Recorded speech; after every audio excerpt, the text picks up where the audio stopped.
14th of November. What have you got for us? Okay, so if you survived the fuckery of the night before, which of course square to Mercury, square to Mars at the Leo degree and then the Virgo degree.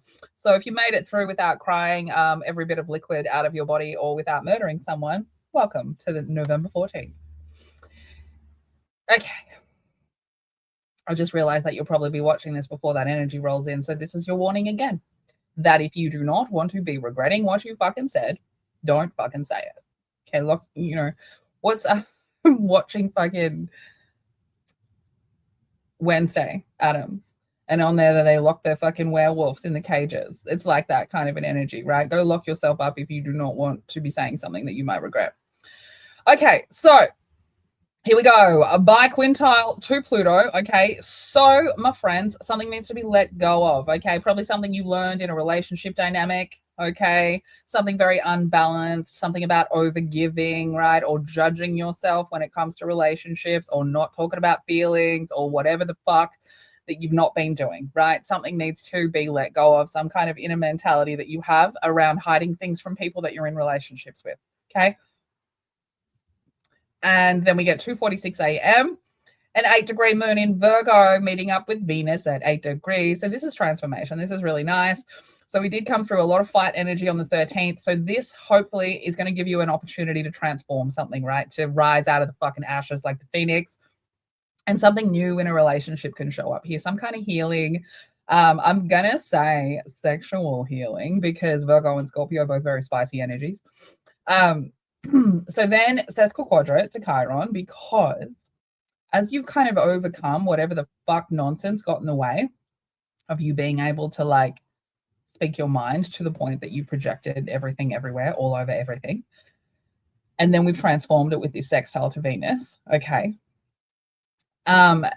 What we kind of want to be doing with this sesquiquadrate quadrant to Chiron is seeing where, like, an old belief system, especially ones that you've gotten from shitty relationships, right? Where that gets you stuck, where that makes you compulsive, where that makes you obsessive, where you really struggle to like really move forward from, or like when you get like stuck on something where like it'll impact your motivation to move through it, right? Now, there is something from the past that has always shown up that gets you stuck, right? And you just lock into that, and around you go, repetitive bullshit.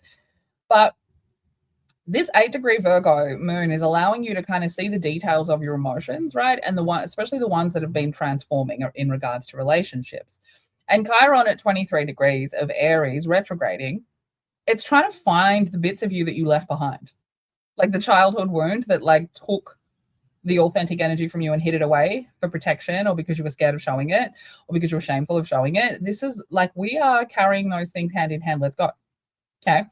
And then when we do that, we get this 5:04 a.m., which is a really fucking interesting aspect, right? The sun at 21 degrees of Scorpio, that's a Sagittarius degree.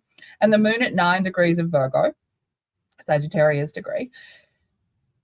This is like quite a spiritual little aspect, because Scorpio and Virgo can work together really nicely. And there's a whole ramble that you could do about the connection between Virgo, Libra, Scorpio.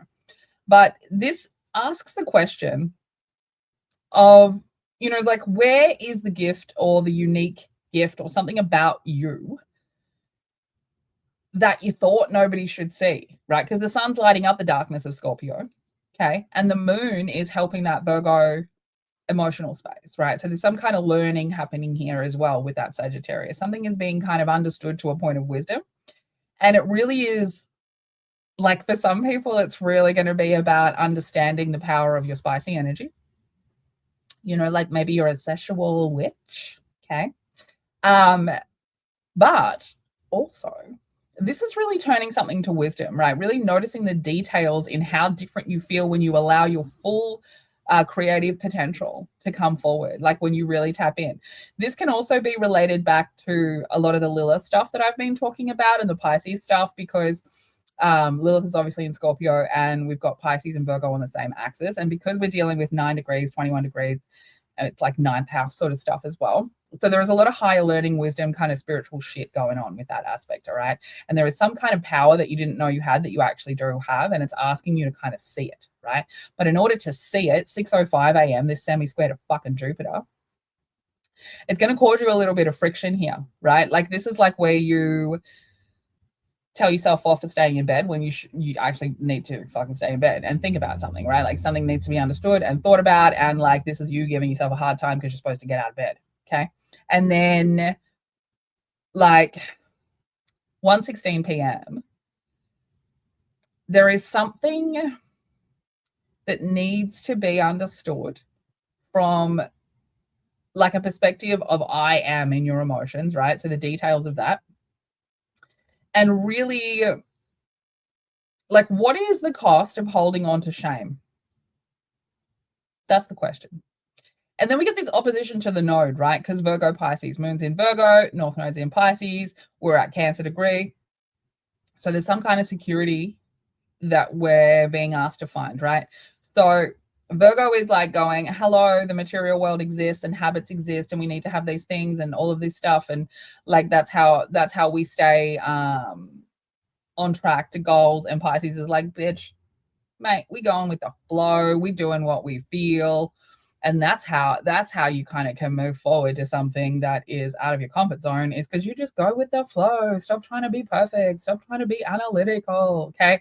So this is like a tug of war between the spiritual and the physical, right? The material world and the spiritual world. And so then we get this bit of a tension at 6:30 p.m. because, you know, we need to find the thing that we've been hiding. We feel secure enough now, 16 degrees Virgo. And we need to find the thing, the spark, the weird part, the thing we don't want anyone to see. Okay. And in order to find that thing, what do we need to do? 8:33 p.m. by quintal, we need to let go of an idea. Which idea is that? Well, 17 degrees is the Leo degree. So that's about your confidence. It's about your creative personal expression. It's about your inner child that you're being judgy of, especially her feelings. And then you Chiron 23 degrees of Aries, the retrograde. We are looking for the parts of our identity that are authentic, that we hid because of our childhood wound. And that is what we need to let go of. In order for us to connect to our full personal creative expression, we need to let something go from childhood. Okay. If you want my help, you know where to find me. And if not, you'll figure it out.